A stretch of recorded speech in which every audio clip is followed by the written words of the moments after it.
Hello mga kapudi, kamusta kayo? Samahan niyo akong magluto ng Spanish style na kanin o tinatawag nilang arroz kong pollo.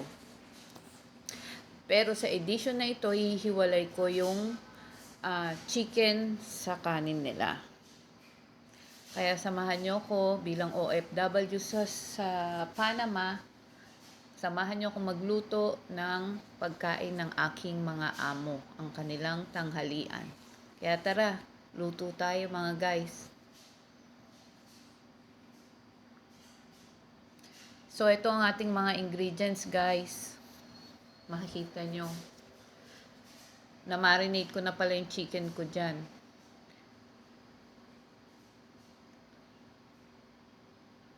Meron tayong garlic, onion, red and green bell pepper, chorizo, tomato, 1 cup of rice. Kahit anong klaseng kanin, ordinary rice lang. Meron tayong celery, parsley, cilantro, carrots. Pinino ko lang sila ng paghihigagayat, guys. Tapos meron akong chicken dito, minarinate ko na ng separate. Mas masarap kasi pag naka-separate yung chicken, di nakahalo sa kanin. So salt, garlic, pepper, paprika lang siya. Tapos meron din ako ditong simple Greek salad na may onion, cucumber, lettuce, black olives, feta cheese. Tapos gumawa lang ako ng honey, olive oil, mustard na dressing niya. So, ang nakalagay lang dyan, paminta, asin, honey, mustard, at saka olive oil. So, tara guys, simulan na nating maggisa ng ating arroz con pollo na tinatawag nila sa Spanish o kanin na may tomato sauce at mga may chorizo. First, maglagay tayo ng oil. Kahit anong oil pwede nyo ilagay dahil sa amo to, prepare nila ang avocado oil.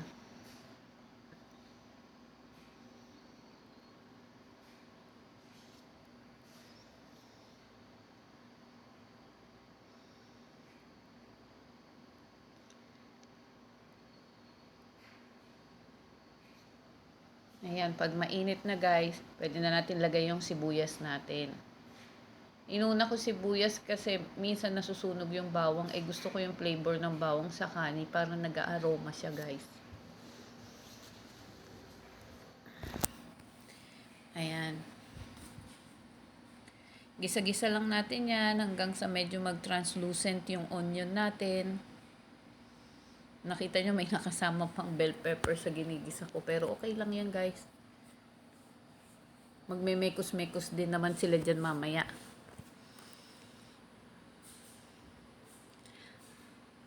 Pag medyo luto na yung ating onion, yan, katulad nyan,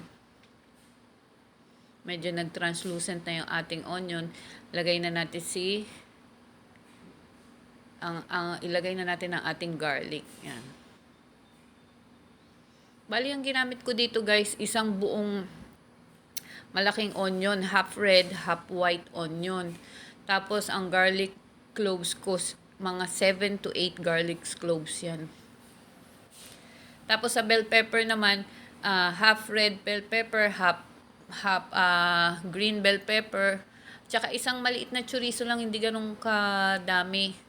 Yan, lagay na natin silang lahat para mag-translucent na sila. Mekos-mekos lang natin yan hanggang sa maluto sila. Yung chorizo, kahit anong klaseng chorizo sa atin.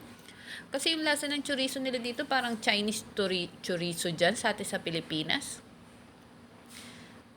Yan, mekos-mekos lang natin yan mga guys. Hanggang sa maluto siya. Ayan, makita nyo. Nagkulay na yung yung bell pepper at saka yung chorizo. Yan yung consistency hinahanap natin. Pag ganyan na siya, lalagyan na natin siya ng black pepper. Gusto ko kasing ginigisa yung black pepper, mas malasa siya.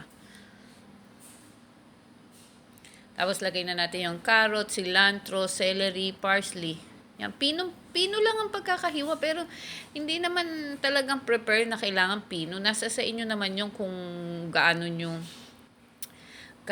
gustong hiwain yung mga gulay ninyo. Dahil sa akin, kasi nga yung sukat ng bigas, yun din ang binabatayan ko.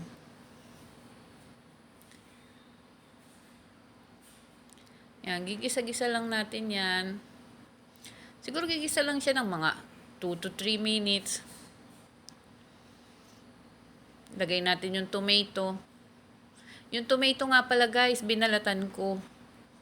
Kasi mas maganda siya sa rice pag binalatan mo, hindi mo makikitang nag-iiba-ibabaw yung balat ng tomato, ng kamatis. Ayan, gigisa lang natin siya ng konti hanggang sa maluto yung kamatis. Pag medyo na-squeeze-squeeze na natin yung kamatis, saka natin i-add yung rice, guys. Itong dish na to, guys, itong arroz con pollo nila na to, o Spanish rice, dito ko na yan natutunan sa Panama. Hindi ko talaga alam tulutuin noon sa Pilipinas. Tapos lalagay tayo asin. Pinch salt lang yan, 2 pinch salt. Pwede naman mag-add mamaya. Nag-add din ako dyan ng Ajinomoto, guys. Tsaka konting sugar. Para merong konting sweetness, saltiness, at konting sweetness. Hindi masyado, ha. Hindi kailangan matamis siya. Hindi kailangan matamis. Parang pang umami taste lang ng konti. Ano lang, half teaspoon nga lang eh. Half teaspoon lang ng sugar. Brown sugar. Tapos takpan natin after 2 to 3 minutes. Ayan. Translucent na yung mga gulay.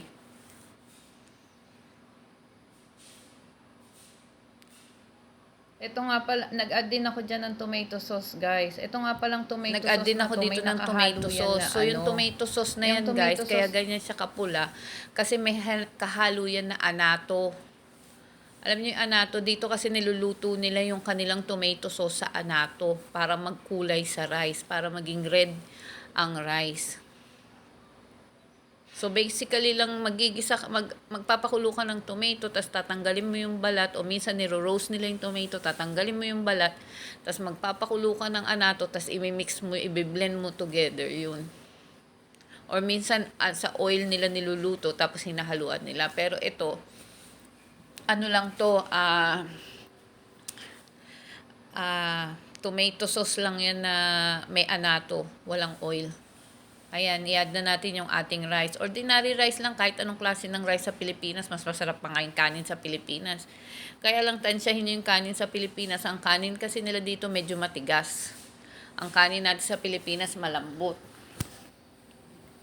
Kaya tansyahan lang talaga pag naglalagay ng tubig.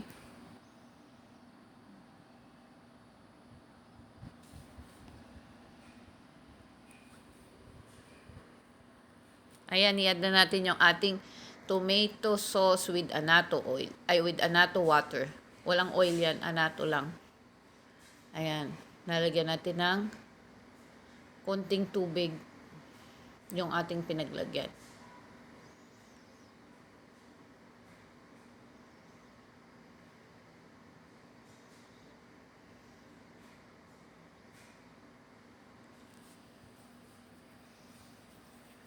Ayan, halu-haluin lang natin siyang mabuti para yung color niya mag-even talaga sa rice. Para maganda siya pag naluto siya.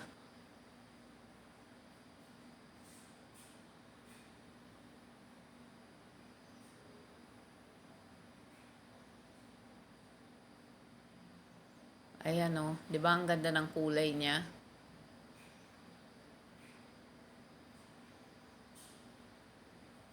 Dito ko lang din natutunan yung tomato na may anato oil, ay anato water na yan, yung anato na sinahalo nila.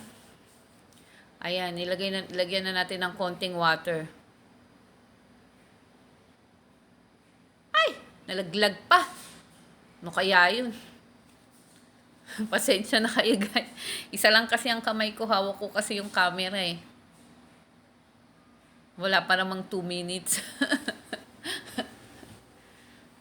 Ayan, ganyan na siya pag ginisa natin. Basta ang pag-add ng water, dahan-dahan. Dahan-dahan lang. Parang gumagawa ka ng risotto, pero yung texture niya hindi parang risotto. Tsaka yung bigas niya hindi risotto, ordinary lang. So, takpan muna natin siya. Ito na nga pala yung nakamarinate nating chicken. Ilalagay na natin siya sa oven for 350 for 1 hour. Dahil 4 sila na malalaking legs, kaya 1 hour ko siya pinaprepare para crunchy siya.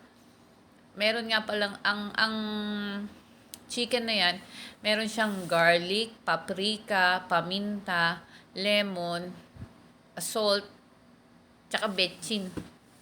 Yun lang ang meron dyan. Kasi hindi uso dito masyadong pampalasa. So, ayan na yung rice natin. Binuksan na natin after mga 8 minutes. Ayan na siya. Matigas pa rin siya.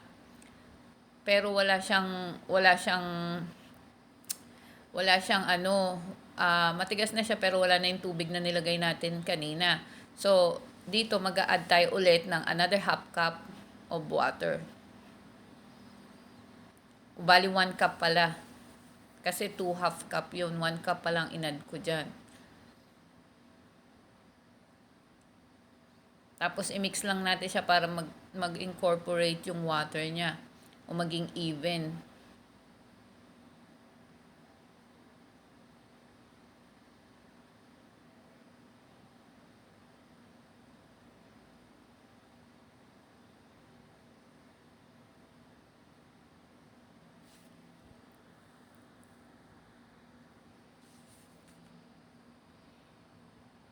Tapos tatakpan natin yan ulit for another 8 to 10 minutes ulit, guys.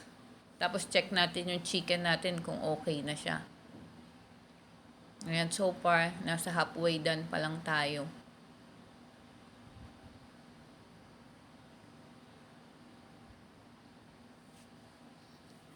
Another cooking, pa yan? Another cooking time pa. So, ayan, after 8 to 10 minutes na, guys, check na natin siya kung malambot na.